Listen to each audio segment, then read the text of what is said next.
do Evangelho de Marcos, versículo 32. Então foram a um lugar chamado Getsêmani.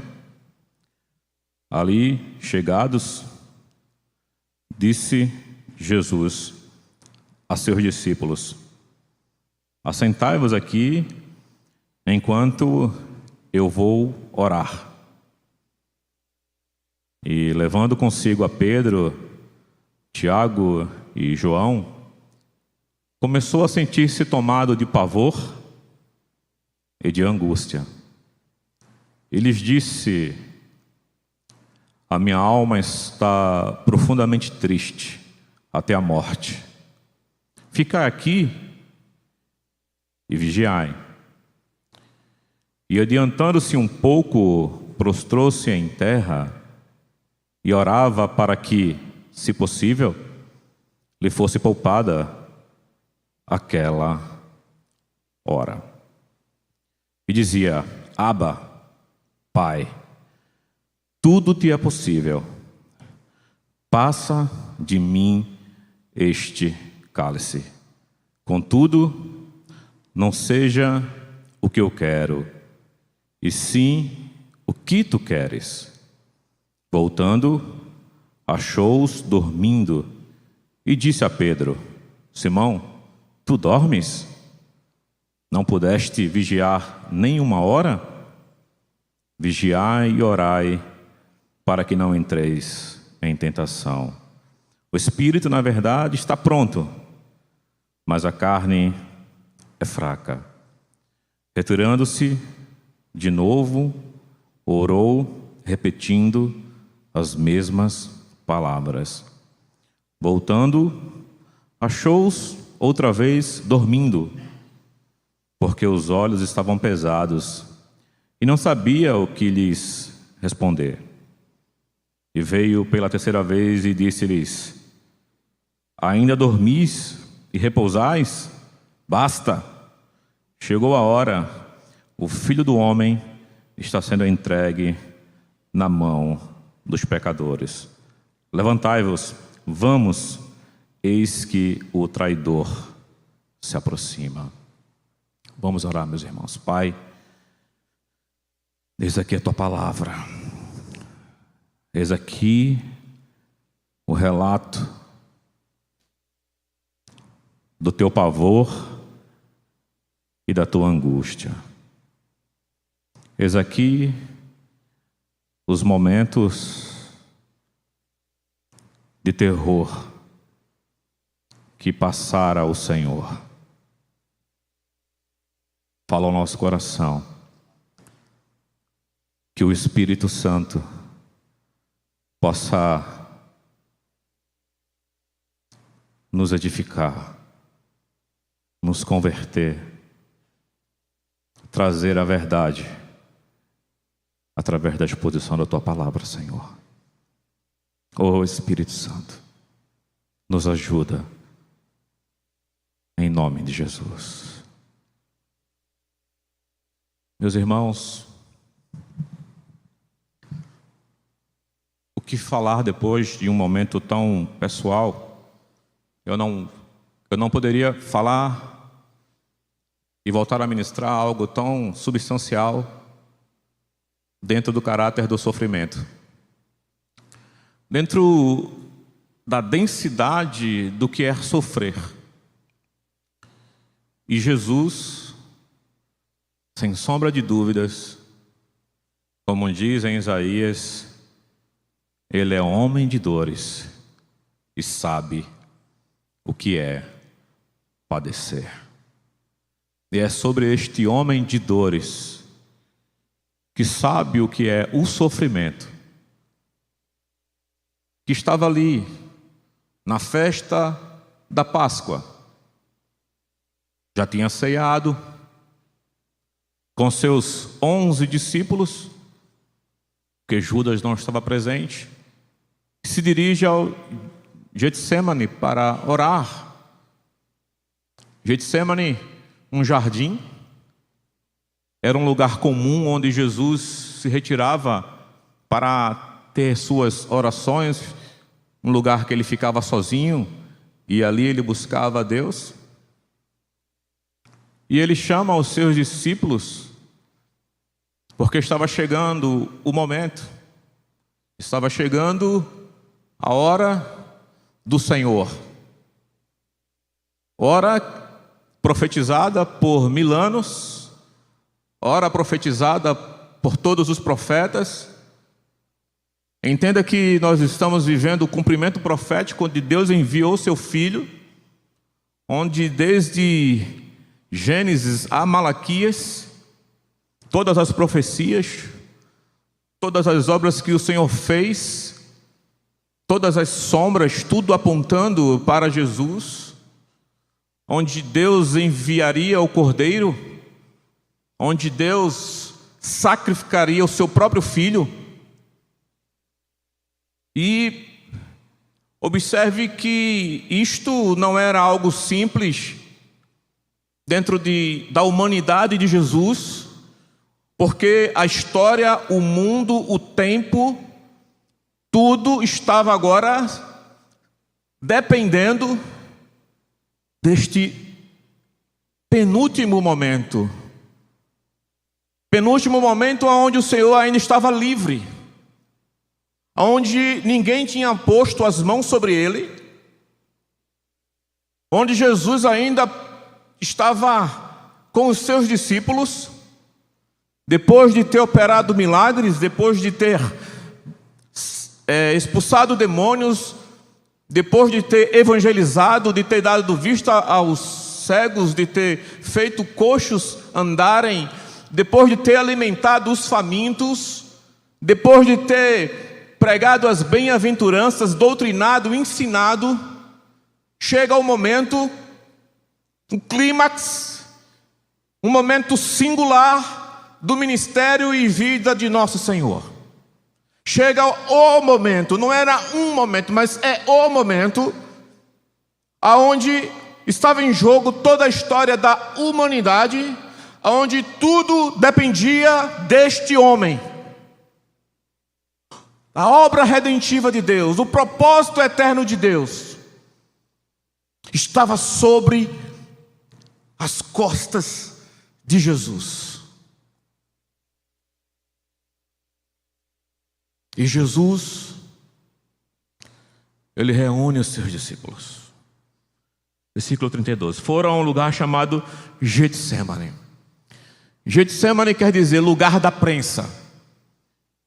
A ideia é um lugar de prensa, porque nesse jardim havia muitas oliveiras e tem essa relação. Chegados ali, disse Jesus aos seus discípulos: assentai-vos aqui que eu vou orar. E levando consigo Pedro, Tiago e João, começou a sentir-se tomado de pavor e angústia. Os comentaristas falam que ele deixou 8 dos seus discípulos no início do jardim, e mais para dentro do jardim, na parte mais central, mais solitária, ele leva consigo a Pedro, Tiago e João. Possivelmente os líderes do grupo, os mais notados, e ele leva os seus 3 discípulos, a quem ele tinha talvez mais relação, mais confiança, e ele está ali com seus 3 discípulos. E como o tema da mensagem é o pavor e a angústia de Cristo, com base no próprio texto que eu extraí do versículo 33, ele começou a sentir-se tomado de pavor e de angústia. Jesus agora começa com o sentimento. As emoções de Jesus agora começam a se descompensar. Jesus começa a ter agora uma angústia indizível. Jesus passa a ter agora um pavor indizível. Nenhum outro, nem Jó, nenhum personagem bíblico desfrutou de tal nível de angústia. Lucas vai narrar que Jesus começa a suar devido a esta angústia, devido a este pavor, um suor como gotas de sangue. Jesus passa agora a ter um pavor, porque estava chegando a hora onde todo o propósito de tudo que se existe dentro do visível e dentro do invisível dependiam. A história da humanidade, o curso da humanidade, o curso do sistema solar terráqueo, tudo estava agora dependendo do Senhor. Inclusive você e eu que estamos aqui. Ele estava com angústia e pavor.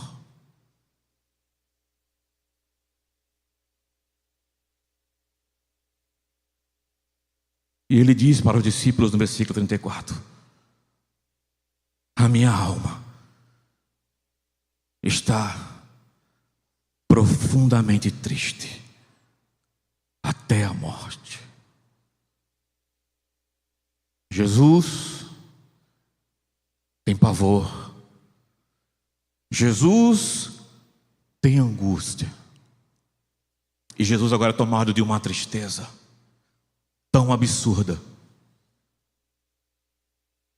que um comentarista que eu li disse que ele poderia ter morrido somente aqui. Tal nível de tristeza. A minha alma está triste até a morte.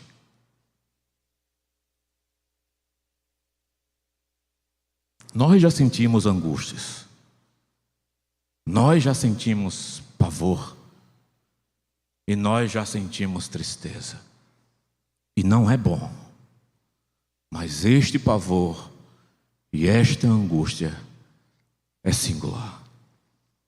Então, o primeiro momento de Jesus que nós vemos é o seu conflito interno, as suas emoções, a sua tristeza, a sua dor interna.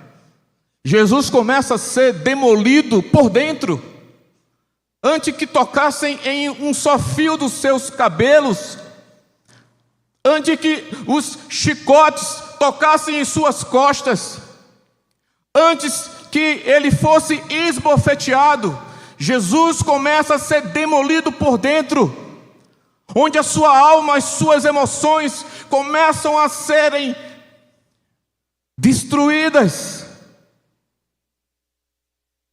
E ele começa a transpirar. Possivelmente taquicardia, possivelmente falta de ar.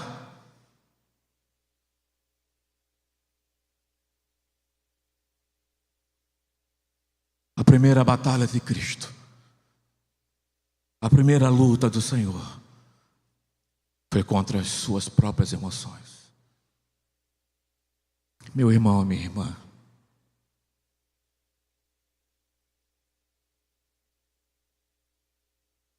amemos a Cristo mais do que a gente ama. Adoremos a Jesus mais do que a gente adora. Porque este Senhor, note que Jesus, o homem Jesus, que já estava num estado de humilhação. A humilhação de Cristo não se deu quando ele foi chicoteado, mas se deu quando ele encarnou, se fez carne. E ele estava agora triste, apavorado e angustiado. E ele vai fazer o que ele poderia fazer: orar. E para nós adiantarmos, ele vai orar por 3 vezes. E nas 3 vezes que o Senhor está orando, que ele pede para os seus 3 amigos vigiar com ele, para que os seus amigos lhe dessem suporte, que os discípulos pudessem auxiliá-lo, que os discípulos pudessem ser companheiro com ele naquela batalha interna. A primeira batalha de Cristo era dele mesmo, era dentro dele. E as 3 vezes, nós conhecemos a narrativa do texto, eles estão dormindo.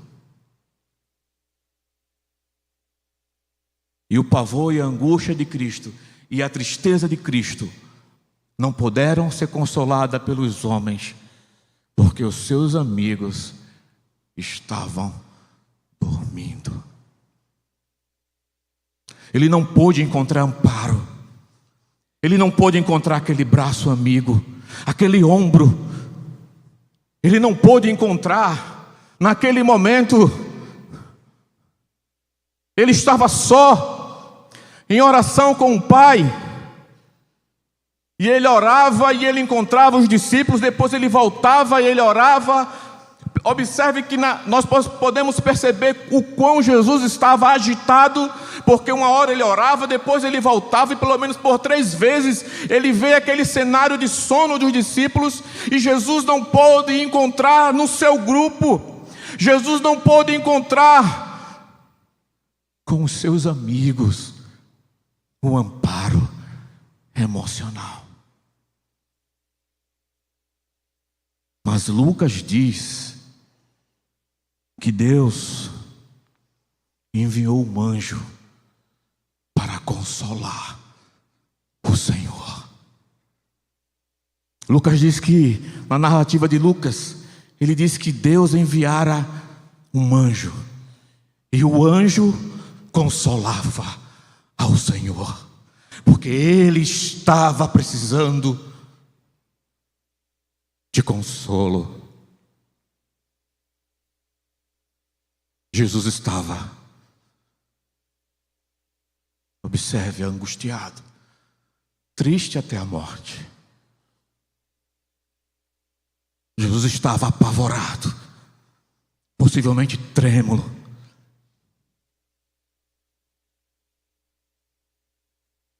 E os seus discípulos, os seus 3 discípulos,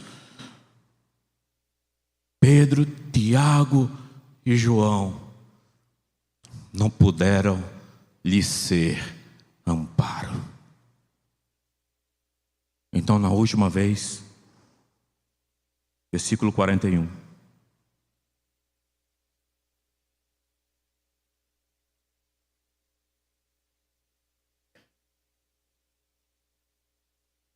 Veio pela 3ª vez e lhe disse: ainda dormis e repousais. Basta. Chegou a hora. O Filho do Homem está sendo entregue na mão dos pecadores. Ah, que versículo. Eu não sei se você conseguiu perceber.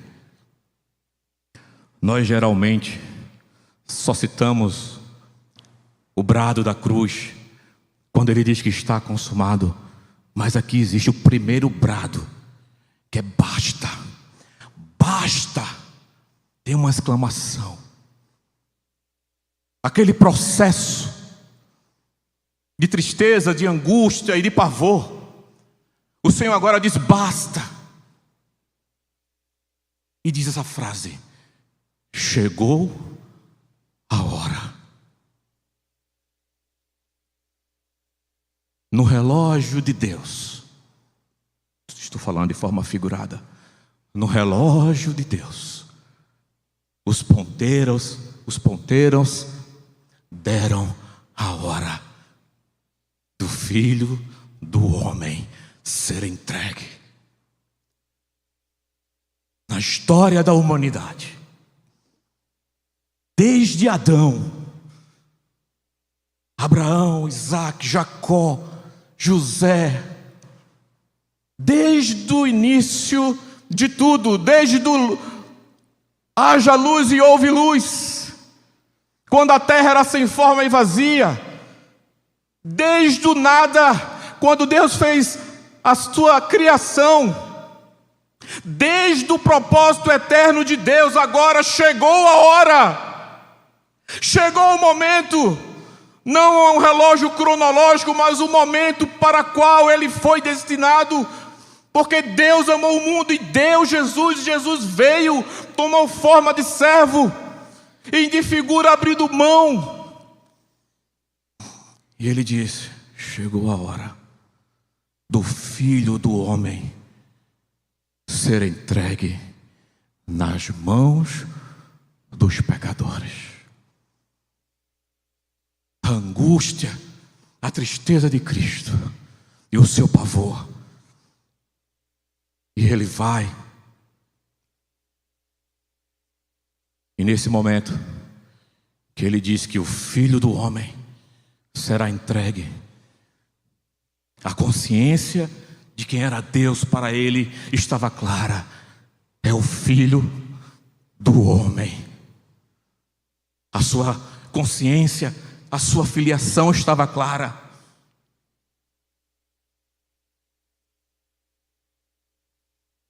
E sabe o que vai acontecer na mão dos pecadores?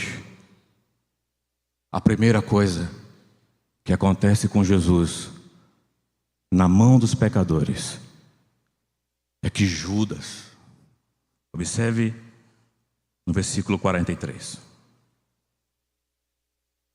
e logo falava ele ainda, quando chegou Judas, um dos 12. Valorize essa frase, um dos 12. Poderia ter colocado aqui, o traidor. Não, um dos 12. Um dos 12, aquele que fazia parte do grupo. E com ele, vinda da parte dos principais sacerdotes, escribas e anciãos, uma turba com espadas e porretes. Um grupo formado, turba é um grupo formado para poder prendê-lo. Ora, o traidor tinha lhes dado esta senha: aquele a quem eu beijar é esse, prendei-o e levai-o com segurança. E logo que chegou, aproximando-se, disse-lhe: mestre, e o beijou. Meus irmãos, quando Jesus cai na mão dos pecadores, a primeira coisa que ele lida é com a traição de um dos 12. Para quem estava angustiado, para quem estava triste, para quem estava em pavor, ele lida agora com a traição de Judas, aquele a quem ele lavou os pés, aquele que por 3 anos conviveu com ele, andou com ele, foi ensinado. Eu não quero entrar no aspecto que estava predito, profetizado sobre o filho da perdição. Eu estou entrando no aspecto relacional, onde Cristo estava sendo traído por um dos 12, por um daqueles que estavam com ele, que comiam à mesa com ele.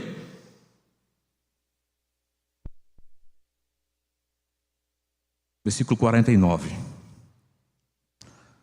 Todos os dias estavam convosco no templo ensinando, e não me prendeste, contudo é para que se cumpra as Escrituras. Então, deixando-o, todos fugiram.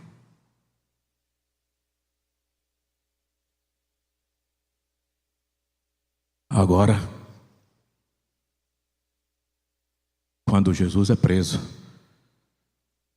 diz o texto, deixando-o abandonado, os 11 foram embora e Jesus é deixado. Não mais agora só Judas como um traidor, mas agora os seus amigos, aqueles a quem ele ensinou, quando viram que que não dava mais, que o Senhor tinha sido preso, os 11, os 3 que estavam com ele, os 11 que viram os outros que estavam ali, deixaram o Senhor. Deixando-o, todos fugiram. Jesus ficou sozinho na mão dos pecadores.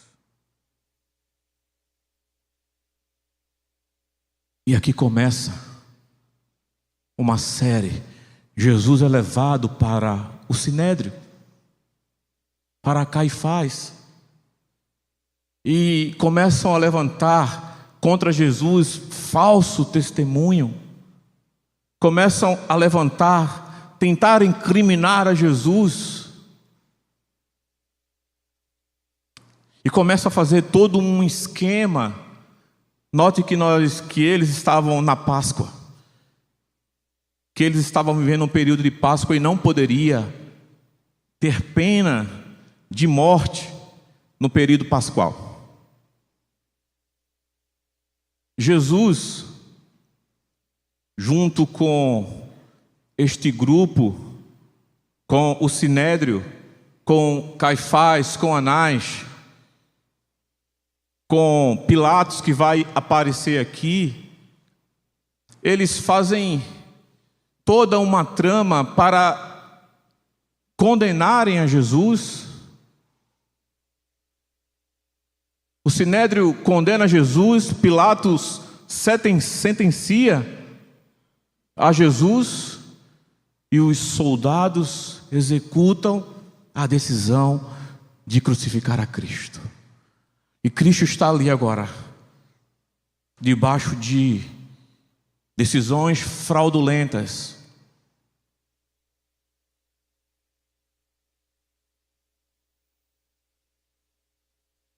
Veja no versículo 65.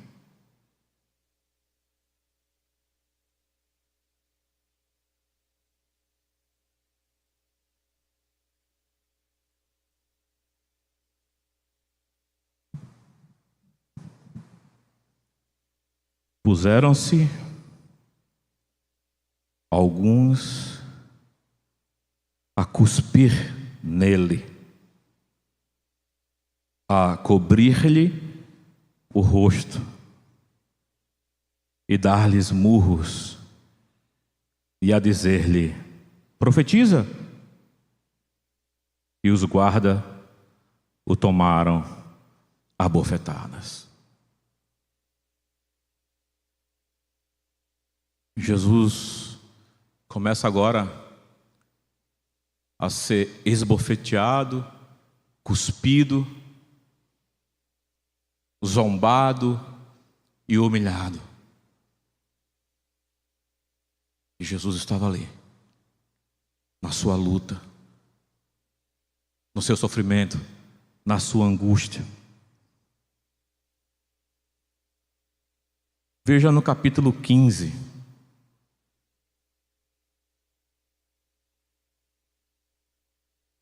Versículo 16. Depois que Jesus entrega aos soldados. Então, os soldados o levaram para dentro do palácio, que é o pretório, e reuniram todo o destacamento.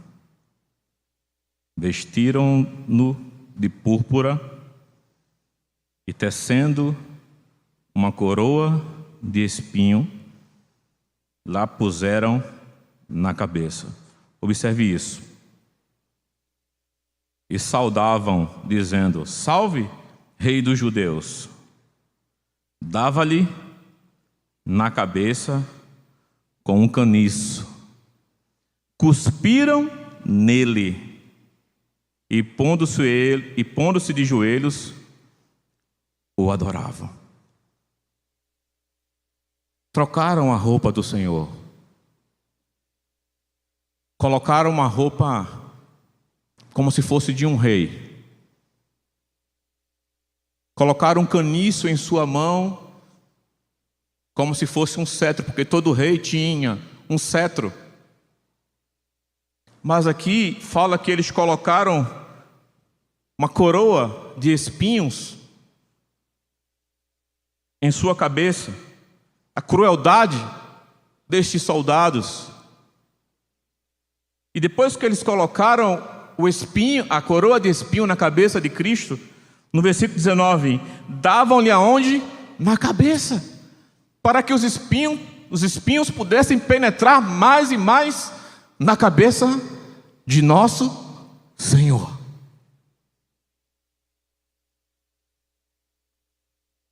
E pela segunda vez, Jesus é cuspiram, se ajoelharam diante dele e o adoravam, ridicularizando, blasfemando, porque Jesus fora entregue na mão dos pecadores.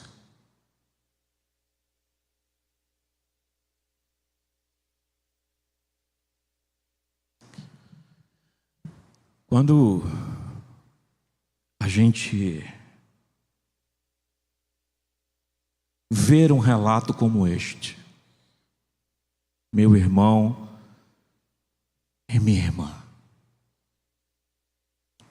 que Jesus estava angustiado triste até a morte, angustiado, estava em pavor, traído por Judas, negado por Pedro, cuspido, zombado.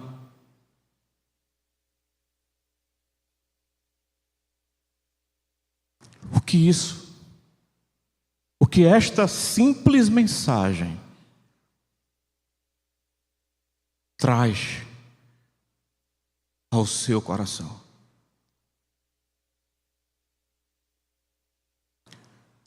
Quando nós vemos isto, Jesus não estava apenas em um aspecto físico, mas Jesus estava recebendo o cálice da ira de Deus. Jesus estava como um cordeiro mudo, sendo levado para os seus tosqueadores. A crueldade romana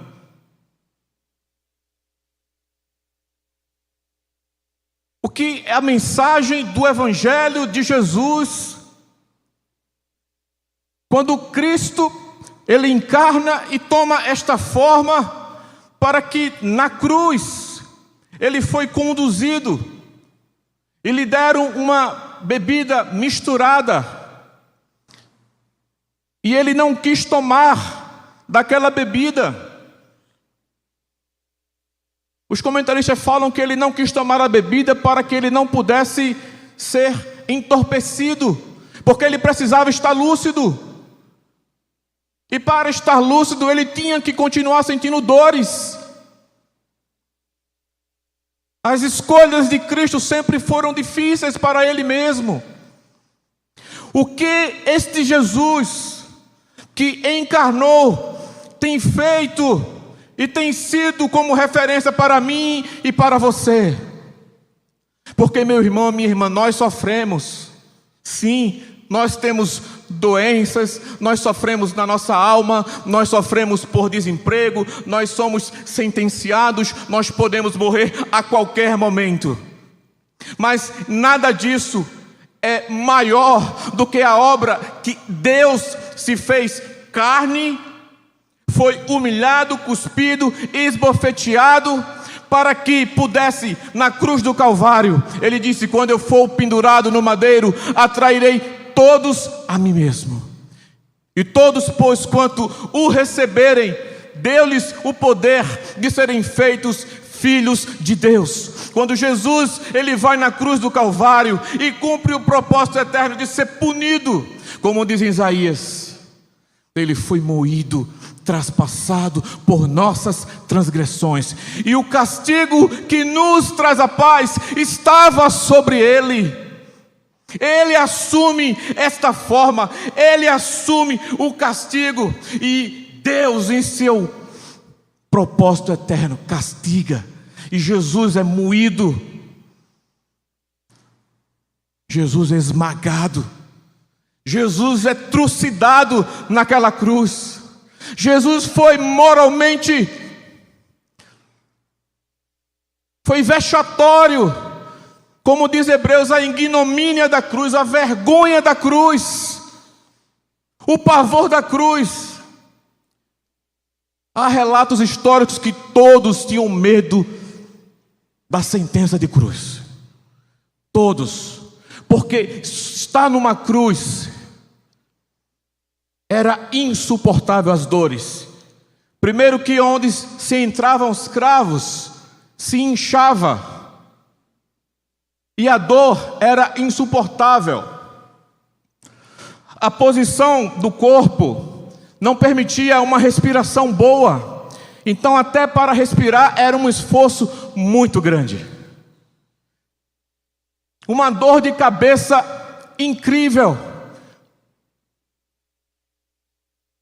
Uma dor de cabeça absurda para aqueles que estavam, porque eles estavam sangrando, sentiam muita sede. Por isso que Jesus fala: tenham sede. Os tendões, as dores, e Jesus estava ali. Jesus estava ali, no nosso lugar. Isso é constrangedor. Os socos e os cuspes e a zombaria não eram porque ele merecia, é porque nós é quem merecíamos tudo isto. E o Senhor, ele disse: o Filho do Homem será entregue. Eu dou a minha própria vida. Porque se o grão de trigo não morrer, fica ele só. Mas se morrer, dá muito fruto. E na morte de Cristo, na sua entrega, na sua humilhação. Não é culto de ceia hoje, irmãos. Não é culto de Páscoa. Mas é a mensagem do Evangelho. Jesus, nós precisamos nos arrepender e voltar ao Evangelho, porque o Evangelho é poder de Deus para a salvação.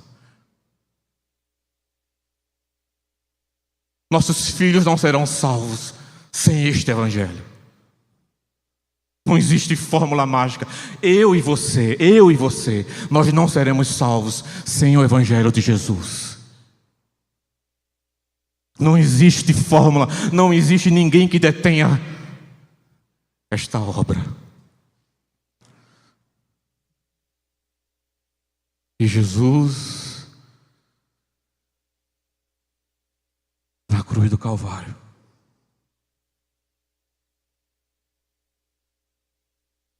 por volta da hora 9, ele rendeu o seu espírito. Ele parte para cumprir a história da redenção, para que hoje, 7 de agosto de 2022, pudesse estar debaixo da autoridade, quando ele disse: é chegada a hora. Quando ele falou que é chegada a hora, há 2000 anos atrás, é para validar essa hora. São 19h38 do ano 2022. O ano 2022 de 19h38 da noite está validada porque ele disse: é chegada a hora do Filho do Homem ser entregue. Para que eu e você, por causa de Jesus, por meio de Jesus, pudéssemos, como Pedro diz em sua carta, bendito, 1 Pedro capítulo 1, verso 3 diz assim: bendito o Deus e Pai de nosso Senhor Jesus Cristo, que segundo as suas muitas misericórdias, nos regenerou para uma viva esperança, mediante a ressurreição de Jesus Cristo dentre os mortos. Bendito, bendito, bendito o Deus e Pai de nosso Senhor Jesus Cristo, que nos regenerou, que nos fez nascer de novo, para uma viva esperança, mediante a ressurreição de Cristo dentre os mortos.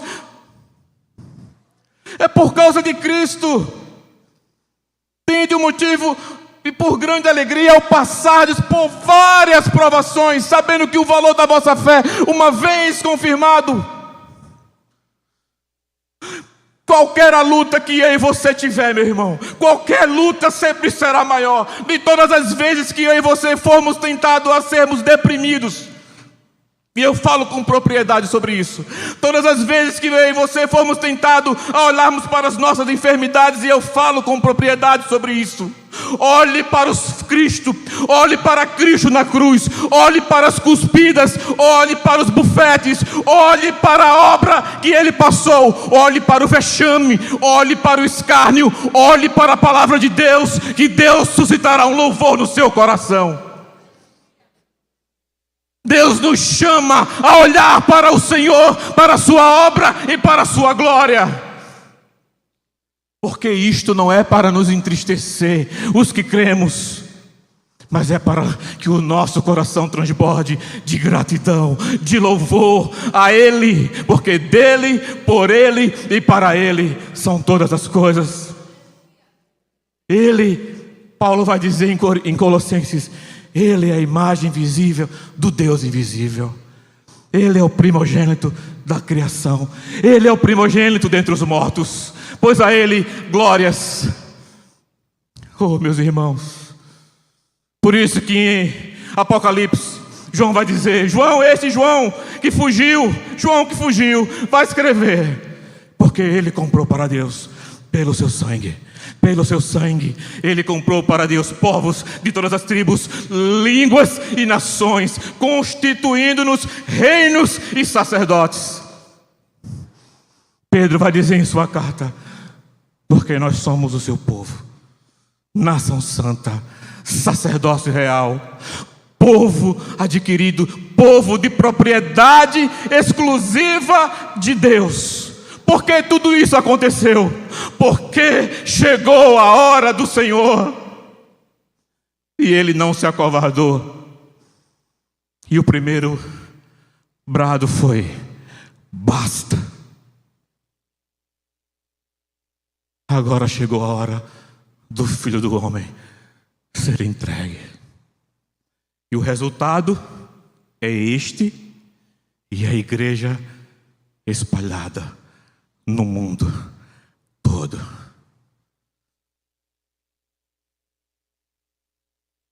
Que Deus abençoe a sua vida.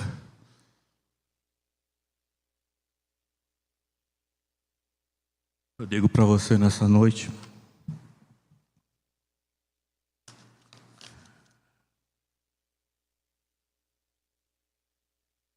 que este Jesus, este do Evangelho de Marcos, mude o nosso coração. Que o Espírito Santo transforme a nossa vida a tal ponto de termos a Cristo,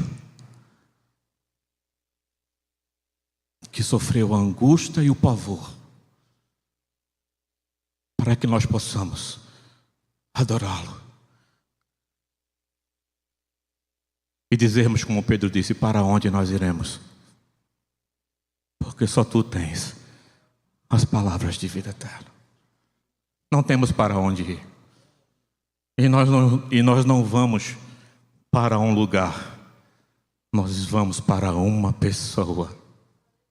Nós não buscamos lugares, nós buscamos uma pessoa. E o seu nome é Jesus, o Cristo, o Filho do Deus vivo. Precisamos nos arrepender, meus irmãos. Nós não podemos ser como Laodiceia, que o Senhor fica à porta. Nós precisamos nos aproximar deste Senhor. Entregar a nossa vida. Mas eu sou crente. Meus irmãos, eu estava no hospital, internado, sozinho. E eu fiz uma oração. Você pode até achar uma oração boba. Eu estava até falando para o pastor Adriano. E a minha oração foi: Senhor, se eu não sou nascido de novo, me faz nascer de novo. Vai que eu não sou. Vai que eu não sou. Me faz nascer de novo. Me salva. Porque nós vamos morrer, irmão. Mas se morrer sem Cristo.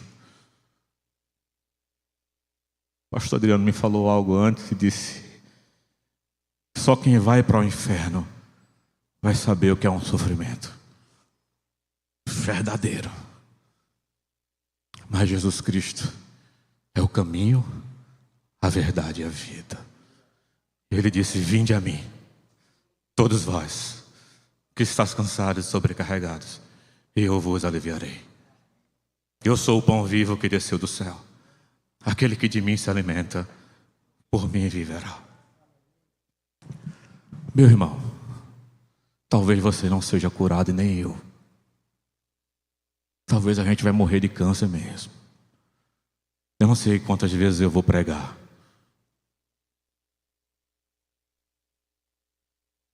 Mas o reino de Deus, eu vou encerrar com esse versículo.